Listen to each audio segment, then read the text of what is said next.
right. Hi, everyone. My name is Destiny Flores. I'm giving my presentation on MIDI controllers today.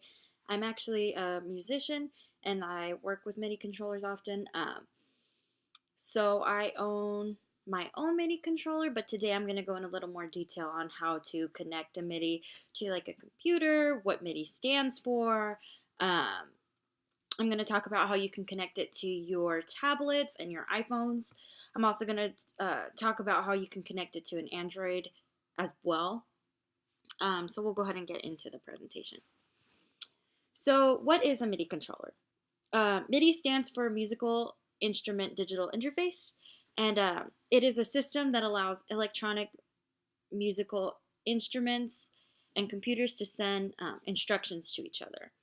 And so a lot of misperceptions that people often have is, oh, they think that it's actually music itself. They think it's like a digital file um, or digital music file format. So they'll think it's like an MP3 or a dot wave, which it's not. MIDIs also don't contain any actual sound.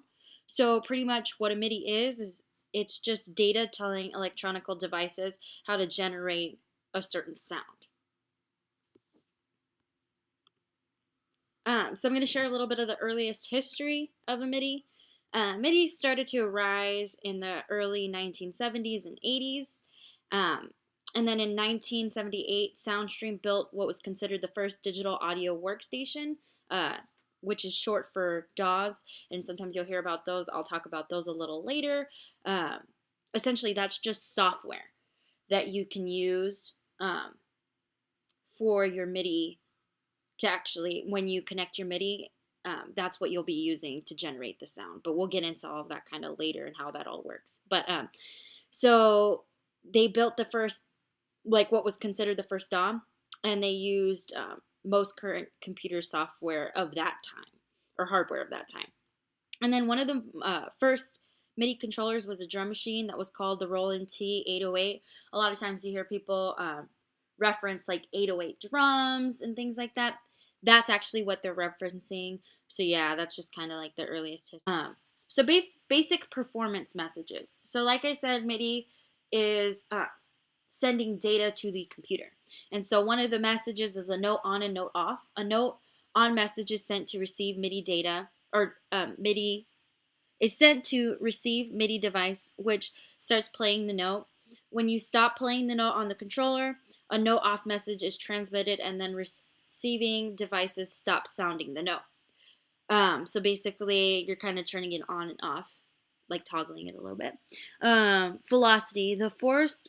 So it's the force in which you play the note on the controller, and it measured speed or velocity, which is like when you play the note. So like if you're pressing hard on the piano key,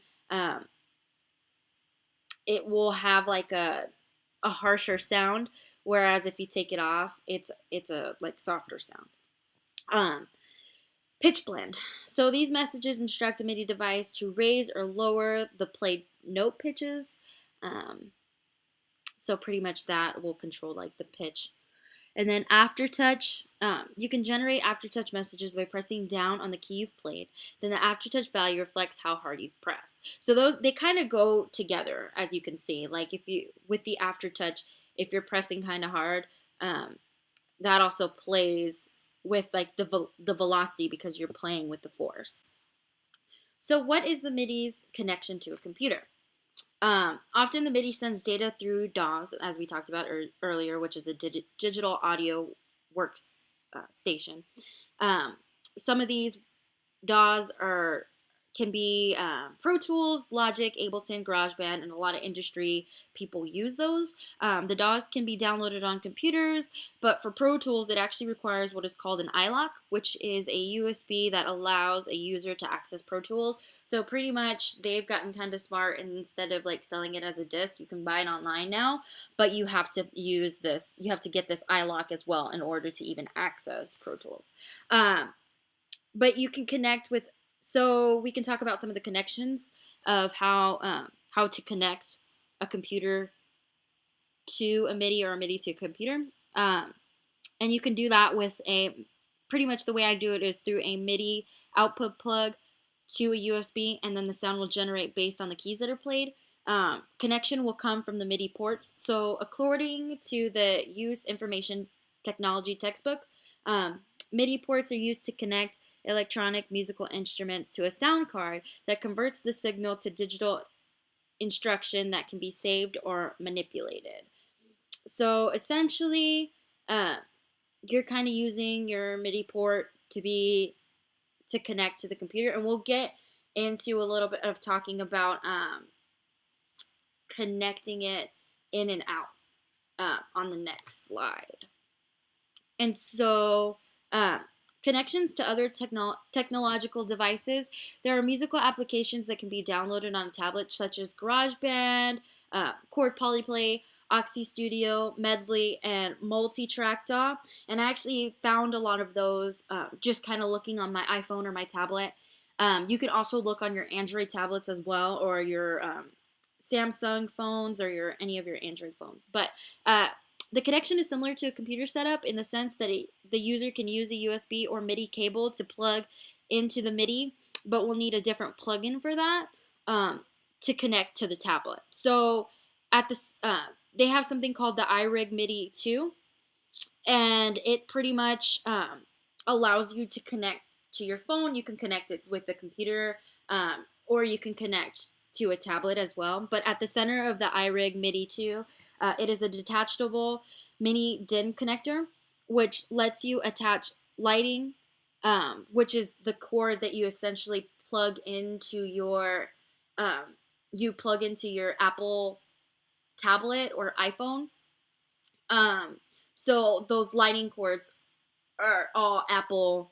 They're all used through Apple. And then you can use an USB.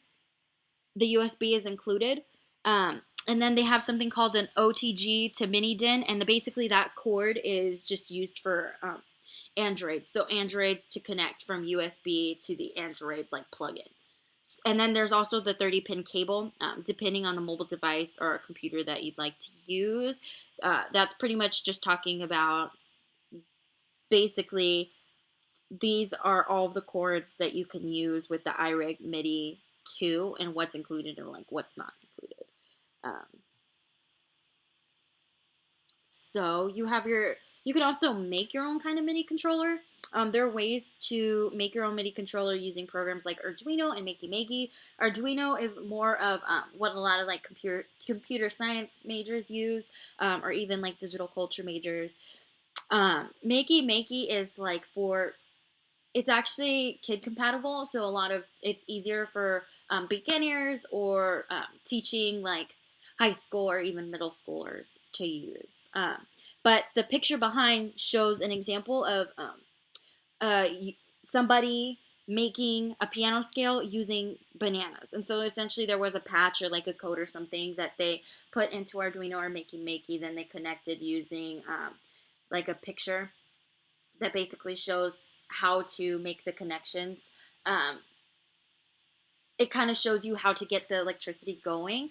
And so then you just kind of plug that into your computer, and then you have your MIDI controller. So they have a lot of patches online that allow you to do that and everything. But there are also apps in the Apple Store for Apple iPhones, or I think you can even look in the Google Play Store if you have an Android or something. That actually allows the phone to become a MIDI controller.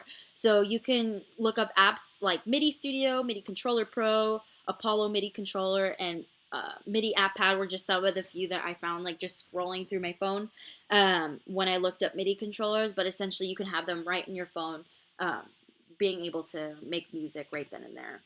And so right here what we actually have is a video of a guitar that they have made, a MIDI controller.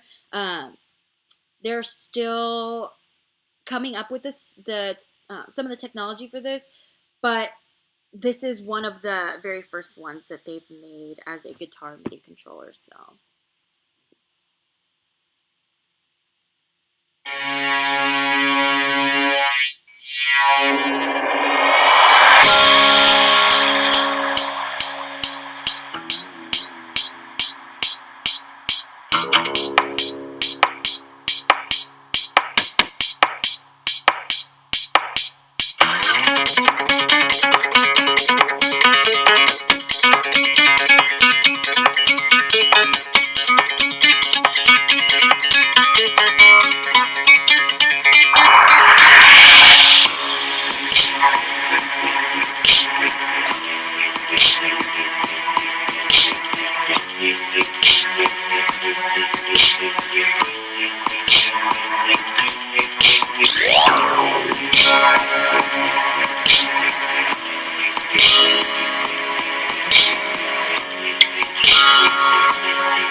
So again, here they say that it's the world's first wireless MIDI controller for acoustic guitar. So this is just kind of my presentation on MIDIs. Thanks for listening, guys.